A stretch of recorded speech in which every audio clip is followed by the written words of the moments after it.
የአሜሪካው ጣቢያ ስለ ጠቅላይ ሚኒስትር አብይ አህመድ ያወጣው መረጃ እያነጋገረ ነው። የፋኖ ኃይሎች ከፍተኛ አመራርን በቆቦ አቅራቢያ መግደላቸውን አሳወቁ። የኬንያ መንግስት አዲሱን የኤችአይቪ መድኃኒት ለዜጎቹ ሊያድል መሆኑ እየተሰማ ነው። ጤና ይስጥልን። ከሸገር ቲዩብ የሰዓቱ መረጃዎች ቀጥሎ ይቀርባሉ።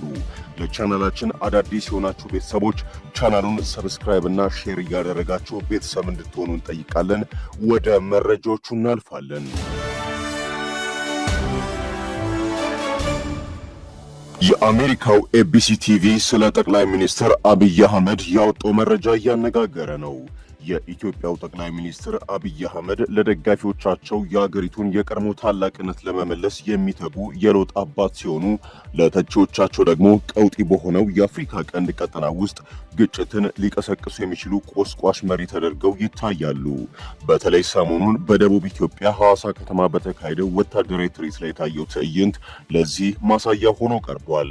ልዩ ኃይሎች ወታደራዊ እንቅስቃሴዎችን ባሳዩበት በዚህ መድረክ ላይ አንድ ወታደር በር ሰብሮ ሲገባና በስተጀርባው የአሰብ ወደብን የሚያሳይ ምስል ያለበት ባነር ወደዳችሁም ጠላችሁም ኢትዮጵያ ያለ ባህር በር አትቀርም የሚል መልእክት አስተላልፏል። ይህ ድርጊት በቀጥታ ጎረቤት ኤርትራን ኢላማ ያደረገ ትንኮሳ ተደርጎ ይወሰዳል ሲል ኤቢሲ ቲቪ ይፋ አድርጓል። ኢትዮጵያ እንደ አውሮፓውያን አቆጣጠር በ1993 ኤርትራ ተገንጥላ ነፃነቷን ካወጀች በኋላ የባህር በር አልባ ሆና የቆየ ሲሆን በአሁኑ ወቅት አብዛኛው የንግድ ልውውጧ በጅቡቲ ወደብ በኩል ይከናወናል። ለዚህም በዓመት እስከ 1.5 ቢሊዮን ዶላር የወደብ ኪራይ የምትከፍል ሲሆን ይህም ከሀገሪቱ አጠቃላይ የውጭ ምንዛሬ ክምችት ጋር ሲነጻጸር እጅግ ከፍተኛ እንደሆነ ይነገራል። ይህ የኢኮኖሚ ጫና ጠቅላይ ሚኒስትሩ ከ2 ዓመት በፊት ከሶማሌላንድ ጋር አወዛጋቢውን የባህር በር ስምምነት እንዲፈርሙ ገፋፍቷቸዋል። ስምምነቱ በሶማሊያ በኩል ከፍተኛ ተቃውሞ ያስነሳና ቀጠናዊ ውጥረትን ያባባሰ ቢሆንም አሁን ደግሞ ትኩረቱ ወደ አሰብ መዞሩ ከኤርትራ ጋር የጦርነት ስጋትን አንዣቧል። ዓለም አቀፉ የቀውስ ጥናት ቡድን ኢንተርናሽናል ክራይሲስ ግሩፕ በቅርቡ ባወጣው ግምገማ ምንም እንኳን ጦርነት የማይቀር ባይሆንም ያለ ዓለም አቀፍ ጣልቃ ገብነት ተፋላሚ ወገኖች ለመቆጣጠር ወደሚያስቸግር አዲስ ቀጠናዊ ጦርነት ሊገቡ እንደሚችሉ አስጠንቅቋል። የውጥረቱ ማዕከል የሆኑት አብይ አህመድ በ2018 ወደ ስልጣን ሲመጡ ከኤርትራ ጋር የነበረውን ቅዝቃዜ በመስበር የ2019 የኖቤል የሰላም ሽልማት ማግኘታቸው ይታወሳል። ሆኖም ከአንድ ዓመት በኋላ በትግራይ ክልል የተቀሰቀሰው ደማዊ የእርስ በርስ ጦርነት የቀድሞ ወዳጆችን ወደ ጠላትነት ቀይሯቸዋል። አሁን ላይ በትግራይና በኤርትራ በኩል መቀናጀት መኖሩን ተንታኞች የሚጠቁሙ ሲሆን በድንበር አካባቢም የጦር ኃይል ክምችት እየተከናወነ መሆኑ ይነገራል። በሁለቱ ሀገራት መካከል የቃላት ጦርነት የከረረም ሲሆን የትግራይ ባለስልጣናት የፌዴራል መንግስቱን የድሮን ጥቃት ሲከሱ፣ ኢትዮጵያ ደግሞ ኤርትራ ጦርነት ለመክፈት እየተዘጋጀች ነው ትላለች። በሌላ በኩል ኤርትራ ኢትዮጵያ አሰብን በኃይል ለመውሰድ የቆየ አጀንዳ አላት ስትል ትወነጅላለች። ይህ ሁሉ ውጥረት በሀገር ውስጥ ካለው የአማራና የኦሮሚያ ክልል ግጭቶች እንዲሁም ከኢኮኖሚ ቀውሱ ጋር ተዳምሮ የጠቅላይ ሚኒስትሩን ታላላቅ የልማት ፕሮጀክቶች አደጋ ላይ ሊጥል እንደሚችል ይገመታል። እንደ አፍሪካ ትልቁ አየር ማረፊያ ግንባታ፣ የኒውክሌር ኃይል ፕሮጀክትና የመኖሪያ ቤቶች ግንባታ ያሉ እቅዶች ከጦርነት ስጋት ጋር ግብ ውስጥ የገቡ ይመስላሉ። የኤርትራ መንግስት ቃል አቀባይ አቶ የማነ ገብረ መስቀል የአብይ አህመድን ብልጽግና ፓርቲ የታይታ ፓርቲ ፖትሚኪን ፓርቲ ሲሉ በመጥራት ፓርቲው በየመድረኩ የጎረቤት ሀገራት ሉዓላዊነት የሚጋፋ መርዛማ ንግግሮችን እያሰራጨ ነው ሲሉ ከሰዋል። ይህም በሁለቱ ሀገራት መካከል ያለው ዲፕሎማሲያዊ ግንኙነት ወደ ከፋ ደረጃ መውረዱንና ቀጠናውን በማንኛውም ሰዓት ሊያፈነዳ የሚችል ፈንጂ መሆኑንም ያመለክታል ብሏል የአሜሪካው የቴሌቪዥን ጣቢያ። የፋኖ ኃይሎች የመንግስት ከፍተኛ አመራርን በቆቦ ዙሪያ መግደላቸውን አስታወቁም። በራያ ቆቦ ወረዳ የገደመዩ ቀበሌ ሊቀመንበርና የወረዳው ሚኒሻ አስተባባሪ የነበረው አያሌው ጌታሁን ከነ አጃቢዎቹ መገደሉን የፋኖ ኃይሎች ለመገናኛ ብዙሃን ይፋ አድርጓል። የአብይ አህመድ ሰራዊትን መንገድ እየመራ በራያ ቆቦ ወረዳ ንጹሃኖችን በገፍ ሲያስገድል የነበረው አያሌው ጌታሁን ከነ አጃቢዎቹ መገደሉን ነው የፋኖ ኃይሎች ያቀረቡት። ምስራቅ አማራ 102ኛ ኮር 12ኛ ክፍለ ጦር የተባለው የሁለተኛ ሻለቃ አባላቶች ቆቦ ከተማ ሰርገው በመግባት የካቲት 20 ጠዋት ብልጽግናን ወግኖ የአማራ ሕዝብ ላይ የዘር ማጥፋት እየፈጸመ የነበረው የራያ ቆቦ ወረዳ የታጠቀው ኃይል ዋና አስተባባሪና የገደመዩ ሊቀመንበር አቶ አያሌው ጌታሁንና ሁለት ግብረ አበሮቹ ላይ የማያዳግም እርምጃ በመውሰድ ታላቅ ጀብድ ፈጽመናል ይላሉ የፋኖ ኃይሎች። በቀድሞ ዞብል አምባ በአዲሱ አደረጃጀት በ12ኛ ክፍለ ጦር አባላቶች ከሁለት ግብረ አበሮቹ ጋር መሃል ቆቦ ከተማ ሰኞ ገበያ ላይ የተደመሰሰው አቶ አያሌው ጌታሁን ባለፉት 3 ዓመታቶች የበርካታ ንጹሃን አማራዎችን ነፍስ የቀጠፈ ሲሆን የፋኖን ፍጹም ትዕግስትና የምህረት አዋጅም ጭምር ባለመቀበሉ ጊዜውን ጠብቆ የማያዳግም እርምጃ ተወስዶበታል ብለዋል።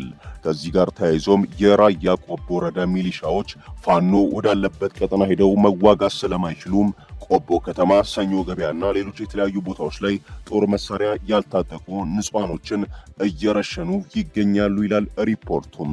በዚህም እስካሁን 3 ንጹሃኖች በጥይት መመታታቸውን የአማራ ፋኖ ብሔራዊ ንቅናቄ ሚኒሊክ እዝ አሳውቋል። በንጹሃን ላይ የሚሰነዘር ጥቃት እያደር ከብዷል አለ ትብብር ለኢትዮጵያ አንድነት። ሰሞኑን በአማራ ክልል ደቡብ ወሎ፣ ሰሜን ሸዋና ደቡብ ጎንደር ዞኖች ውስጥ ባሉ ከተሞች ንጹሃን ዜጎች በድሮን ጥቃት መገደላቸውን ትብብር ለኢትዮጵያ አንድነት የተባለው የ4 ፓርቲዎች ቅንጅት ገለጸ። ቅንጅቱ በዚሁ ተፋላሚ ኃይሎች የአገልግሎት ተቋማትን ማውደምን ጨምሮ ተደጋጋሚ እገታዎችን መፈጸማቸውን ጠቅሶ ድርጊቶቹንም አውግዟል። በደቡብ ኢትዮጵያ ክልል አርባ ምንጭ ዙሪያ ወረዳ የካቲት 8 እና 9 ቀን በተፈጠረ ግጭትም ከ21 በላይ ሰዎች ሕይወት ማለፉን ያስታወቀው ትብብር በቤንሻንጉል ጉሙዝ ክልል መተከል ዞን ውስጥ የሚገኙ 6 ቀበሌዎች በኦነግ ሸኔ ቁጥጥር ስር መዋላቸውንና ቡድኑ ግድያ መፈጸሙን ጠቅሷል። ቅንጅቱ በኦሮሚያ ክልል ምስራቅ አርሲና ሰሜን ሸዋ ዞኖች ሃይማኖትን ለይቶና የተቀናጀ ባላቸው ጥቃቶች 6 ሰዎች መገደላቸውን ገልጾ በትግራይ ክልል ያለውን ሁኔታ ደግሞ እጅግ አደገኛ አዝማሚያ የሚታይበት ብለዋል። የኢትዮጵያ ሕዝባዊ አብዮታዊ ፓርቲ ኢህአፓም የመላው ኢትዮጵያ አንድነት ድርጅት መኢአድ፣ እናት ፓርቲንና አማራ ጌናዊ ንቅናቄን ያቀፈው ትብብር ለኢትዮጵያ አንድነት የተባለው ቅንጅት በትናንትናው ዕለት ባወጣው መግለጫ ሰሞኑን በአማራ ክልል ደቡብ ወሎ ዞን ወግዲ ወረዳ በርካታ ሲል የገለጻቸው ንጹሃን በድሮንና በከባድ መሳሪያ መገደላቸውን፣ ከፍተኛ ንብረት መውደቡን ከአካባቢው ምንጮች መስማቱን፣ ሆኖም በአካባቢው ከፍተኛ ፍርሃትና ስጋት በመስፈኑና የስልክ ግንኙነት በመቋረጡ ትክክለኛ ተጎጂዎችን ቁጥር መግለጽ አለመቻሉን አስታውቋል። በተመሳሳይ ሁኔታ መሰል ጉዳት በሰሜን ሸዋ ዞን ኤፍራታና ግድም ወረዳ መድረሱን፣ በፌዴራል መንግስትና በፋኖ ኃይሎች መካከል ተደረገ በተባለው ውጊያ ደግሞ በደቡብ ጎንደር ዞን ደብረ ታቦርና ወረታ ከተሞች ንጹሃን በድሮን ተገድለዋል። የጤና ጣቢያና አገልግሎት ሰጪ ተቋማት በእሳት ተያይዘው እንዲወድሙ ተደርገዋል ብሏል። ድርጊቱን ያወገዘው ትብብር በተፋላሚዎች በኩል የአገልግሎት ተቋማት ውድመትና ተደጋጋሚ እገታዎች መፈጸማቸውንም ገልጿል። በዚህ መግለጫ ላይ የፌዴራል መንግስትን ምላሽ ለማካተትና መረጃዎችን ትክክለኝነት ለማጣራት ወደ መንግስት ኮሚኒኬሽን አገልግሎት ሚኒስቴር ደውለናል። ለጊዜው ምላሽ አላገኘንም። የቅንጅቱ ጸሐፊ የሆነው ፓርቲ ኢህአፓ ፕሬዝዳንቱ አብርሃም ሃይማኖት በመግለጫው ላይ አጭር ምላሽ ሰጥቷል። ትብብር ለኢትዮጵያ አንድነት ባወጣው መግለጫ በደቡብ ኢትዮጵያ ክልል አርባ ምንጭ ዙሪያ ወረዳ የካቲት 8 እና 9 ቀን 2018 በተፈጠረ ግጭት ከ21 ሰዎች በላይ ህይወት ማለፉንና ከፍተኛ የሀብትና ንብረት ውድመት መድረሱን ከቦታው ለማረጋገጥ መቻሉን፣ አካባቢው ከወረዳነት ጥያቄ ጋር ተያይዞ ለከፍተኛ ሰብአዊና ቁሳዊ ጉዳት የተጋለጠ መሆኑንም ገልጿል። ቤንሻንጉል ጉሙዝ ክልል መተከል ዞን ሌላ አስፈሪ አደጋ አንዣቦበታል ያለው ትብብር የመንግስት የጸጥታ ኃይሎች አካባቢውን ለቆ መውጣትን ተከትሎ ከየካቲት 1 ቀን 2018 ዓ.ም ጀምሮ በተለይም በዞኑ የወንበራ ወረዳ 6 ቀበሌዎች ጎቸር፣ ኪታር፣ ደውላ፣ ጎንቦግዶ፣ ወግዲ፣ አይሺ በኦሮሞ ነጻነት ሰራዊት ቁጥጥር ስር እንደዋሉና የአካባቢው ነዋሪም ለመሸሽ መገደዱን፣ ሀብት ንብረት መዝረፉን፣ ቦቸር፣ ወግዲና አይሺ በተባሉ ቀበሌዎች ደግሞ ሕፃናትና ሴቶችን ጨምሮ በርካታ ሲል በቁጥር ያልገለጻቸው ዜጎች እንደተገደሉ ከእማኞች መረዳቱን አስታውቋል። ትብብር ለኢትዮጵያ አንድነት በኦሮሚያ ክልል ምስራቅ አርሲ ዞን መርቲ ወረዳ ጃዊ ፈረቅሳ ቀበሌ የካቲት 17 ምሽት ላይ ሃይማኖትን ለይቶ ተፈጸመ ባለው ጥቃት 4 ሰዎች መገደላቸውን፣ 2 በጠና መቁሰላቸውንና 2 ተይዘው መወሰዳቸውን ከ10 በላይ ቤቶች መቃጠላቸውን ገልጿል። በተመሳሳይ መልኩ በክልሉ ሰሜን ሸዋ ዞን ወራጃ አርሶ ወረዳ አሮገነት ቴሾ በተባለ ጎጥ የካቲት 18 ምሽት ደረሰ ባለው የተቀናጀ ጥቃት 2 ሰዎች ተገድለዋል። በርካታ ቤቶች ተቃጥሏል። የቤት እንስሳት በገፍ ተነድተዋል። ይህ 4 ፓርቲዎችን ያሰባሰበው ቅንጅት በትግራይ ክልል ያለው ሁኔታም እጅግ አደገኛ አዝማሚያ የሚታይበት መሆኑን ጠቅሶም ሁሉም ኃይሎች ችግሮችን በሰላማዊ መንገድ እንዲፈቱም ጥሪ አድርጓል። በሌላ ዜና በአማራ ክልል በኦሮሞ ብሔረሰብ አስተዳደር ዞንና ሰሜን ሸዋ አዋሳኝ ወረዳዎች በተለይም በኤፍራታ ግድምና ጅሌ ጥሙጋ በተከሰተ ግጭት የአንድ ሰው ሕይወት ማለፉን የ5 ሰዎች መቁሰላቸው ተገለጸ። ግጭቱ በንብረት ላይም ጉዳት አድርሷል። ይሁንና የሁለቱ ወረዳ ነዋሪዎችና አመራሮች ግጭቱን በዘላቂነት ለመፍታት ቁርጠኝነትን ማሳየታቸው ተዘግቧል። በአማራ ክልል በኦሮሞ ብሔረሰብ አስተዳደር ዞንና ሰሜን ሸዋ አዋሳኝ ወረዳዎች በተለይም በኤፍራታ ግድምና ጅሌ ጥሙጋ የካቲት 10 በተከሰተ ግጭት የአንድ ሰው ሕይወት ማለፉና 5 ሰዎች መቁሰላቸውን የተዘገበው ግጭቱ በንብረት ላይም ጉዳት አድርሷል።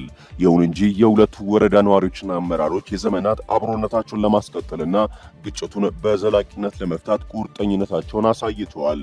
የሀገር ሽማግሌዎችና ነዋሪዎች እንደሚሉት ግጭቱ በብሔር ስም መጠራቱ ቀርቶ በግለሰቦች ጥፋት ደረጃ መለየት አለበት ይላሉ። ከዚህ በፊት በሁለቱ ዞኖች አዋሳኝ አካባቢዎች ይነሱ የነበሩ ግጭቶች ለበርካቶች ሞትና የንብረት ውድመት ምክንያት ነበሩ። ለዘመናት አብረን ኖረናል፣ ተዋልደናል፣ ተጋብተናል የሚሉት የሁለቱ ወረዳ ነዋሪዎችም ቁጭ ብለው ተነጋግረው ችግራቸውን ለመፍታት ብዙ ርቀት ተጉዘዋል። ሁሉም የተወላለደ ነው። ይህ ማህበረሰብ የታችሁ ላይ አለው፣ የላዩ እታች አለው። ማንም ይገደል፣ ከበደ ታደሰን ገደለ ወይም ከበደ ማመድን ገደለ የሚል አማርኛ እንጂ ኦሮሞ አማራን ገደለ፣ አማራ ኦሮሞን ገደለ የሚል አባባል መጥፋትና መሰረዝ እንዳለበት ተስማምተናል። የጅሌ ጥሙጋ ወረዳ አላዩ ጎጥ የሚኖሩት ሙሄ አደም ማመድ የአገር ሽማግሌ ናቸው። በቀደመ ጊዜ የነበረን የጠነከረ ግንኙነት በብዙ ማህበራዊ ህይወት የሚያገናኘን ነበር። አሁን ላይ ያንን መልካም ነገር ያሳጡን ይላሉ። በፊት 4 ሰዓት 6 ሰዓት ሆነው ከነሱ ቤት ተነስተን ሀገራችን የምንገባው ስንት ክርስትና በለው ስንት ሰርግ በለው አጨዳ እንዴት አድርገን ነው አብረን ያሳለፍነው። አሁን እንደው አፈር እየፈጨን ያደግነውን ምንም መደበቅ አልችልም። ግን ዛሬ አውሬ ያደረጉን። በኤፍራታ ግድም ወረዳ የነጌሶ ቀበሌ ነዋሪ የሆኑት አርሶ አደር አወቀ ጸጋ በሚፈጠሩ ግጭቶች የሚመጣ ጉዳት የሁለታችንም ነው። የእርሻ መሬቶች ጾም አድረዋል። የጋራ መጠቀሚያ ተቋማት ፈርሰዋል። አሁን ግን እነዚህን ሁሉ ተሻግረን በጋራ እያረስን ነው ሲሉ ይናገራሉ። ሁሉም ጋር ጉዳት አለ በተፈጠረ ያለመግባባት ምክንያት። ስለዚህ አሁን አንደኛ እንደኔ ጌሶ እየተጋገዝን እየተነጋገርን ቀሪ ስራዎችን ጉድለት ቢኖርም ክፍተቶችን በመነጋገር በመሙላት እየሰራን እንገኛለን። ለ2 ዓመት ያደረ እርሻ ማረስ ጀምረናል፣ እያረስን ነው። በሁለታችን መካከል የተለየ ፖለቲካ ፍላጎት ያላቸው ሰዎች ናቸው ግጭትን የሚያራዝሙት የሚሉት አቶ ሹሙ ባሻዬ በእኛ ግጭት ሌሎች እየተጠቀሙ ነው ይላሉ። ኬንያ አዲሱን የኤችአይቪ ክትባት ለዜጎቿ መስጠት መጀመሯ ተነገረ። ሌናካፓቪር ወይንም ሌን የሚል መጠሪያ የተሰጠው ይህ ክትባት በየ6 ወሩ የሚሰጥ ነው። በ2024 በሳይንስ መጽሔት የዓመቱ ምርጥ ፈጠራ የተባለው ይህ ክትባት በታችኛው የሆድ ክፍል በኩል የሚወጋ መሆኑን ተገልጿል። በዓመት 2 ጊዜ መወሰድ ያለበት ይህንን ክትባት ኬንያ ለዜጎቿ መስጠት መጀመሯን አስታውቃለች። በዚህም ይህንን ክትባት ለሕዝብ ጥቅም ላይ በመዋል ከዓለም የመጀመሪያዋ ሀገር ለመሆን በቅታለች። ክትባቱ ዛሬ በናይሮቢ በሚገኘው ሪሩታ ጤና ማዕከል ውስጥ በይፋ በተጀመረበት ወቅት የአገሪቱ ጤና ሚኒስትር አደን ዱዌል ሲናገሩ ዛሬ በሺ ለሚቆጠሩ ኬንያውያን ቤተሰቦች ትልቅ ተስፋ የተሰነቀበት ዕለት ነው ያሉ ሲሆን የኤችአይቪ ስርጭት አሁንም ወሳኝ የማህበረሰብ ጤና ስጋት መሆኑን አስረድቷል። ይህ ክትባት አገራቸው ኤችአይቪን ለመከላከል እያደረገች ላለው ጥረት ወሳኝ ምዕራፍ እንደሚጫወት ጠቁመውም በአሁኑ ወቅት 1.4 1.4 ሚሊዮን ኬንያውያን ከቫይረሱ ጋር እንደሚኖሩ አስታውቋል። ጨምሮም በርካታ ወጣቶቻችን አሁንም በዚህ ቫይረስ የመያዝ አደጋ እያጋጠማቸው ነው በማለት ከገለጹ በኋላ የቫይረሱን ስርጭት ለማስቆም በብሔራዊ ደረጃ ለሚደረገው ዘመቻ ክትባቱ ጥንካሬ እንደሚሰጥ አስረድተዋል።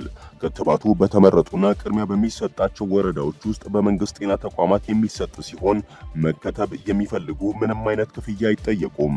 የዚህ ክትባት አምራች የሆነው ጊሊያድ ሳይንስ ከዓለም የኤድስ ፈንድ ጋር በመተባበር ባለፈው ሳምንት ለኬንያ 21000 ያህል ዶዝ ማበርከቱ ይታወቃል። በሚቀጥሉት ወራት ደግሞ ተጨማሪ 12000 ዶዝ የሚሰጣት ሲሆን የአሜሪካ መንግስትም ሌላ 25000 ክትባት ለመስጠት ቃል ገብቶላታል። የኬንያ መንግስት እንደገለጸው ሌናካፓቪር በኬንያ በሚገኙ ህጎችና የጤና መመሪያዎች በሙሉ መስፈርቱን ያሟላ መሆኑን አረጋግጧል። ይህ ክትባት ክሊኒካዊ ሙከራዎችን በማለፉ ባለፈው ዓመት በአሜሪካ የምግብና የመድኃኒት አስተዳደር ስራ ላይ እንዲውል ፍቃድ የተሰጠው ነው። እንዲሁም ከጥቂት ወራት በፊት በኪጋሊ በተከናወነው የዓለም የኤድስ ማህበር ኮንፈረንስ ላይ የዓለም ጤና ድርጅት ለክትባቱ የአጠቃቀም መመሪያን አጽድቆለታል። ይህንን ክትባት ደቡብ አፍሪካ፣ ኢስዋቲኒ፣ ዚምባብዌና ዛምቢያ በሀገራቸው ውስጥ ለማስጀመር ቅድመ ሁኔታዎችን እያጠናቀቁ ነው። የሸገር ቲዩብ ቤተሰቦቻችን ለሰዓቱ ያዘጋጀናቸው መረጃዎች እነዚህ ነበሩ። ሰብስክራይብ እና ሼር በማድረግ ተጨማሪ መረጃዎችን እንድታገኙ እንጋብዛለን። በያላችሁበት መልካም ጊዜን እንመኛለን።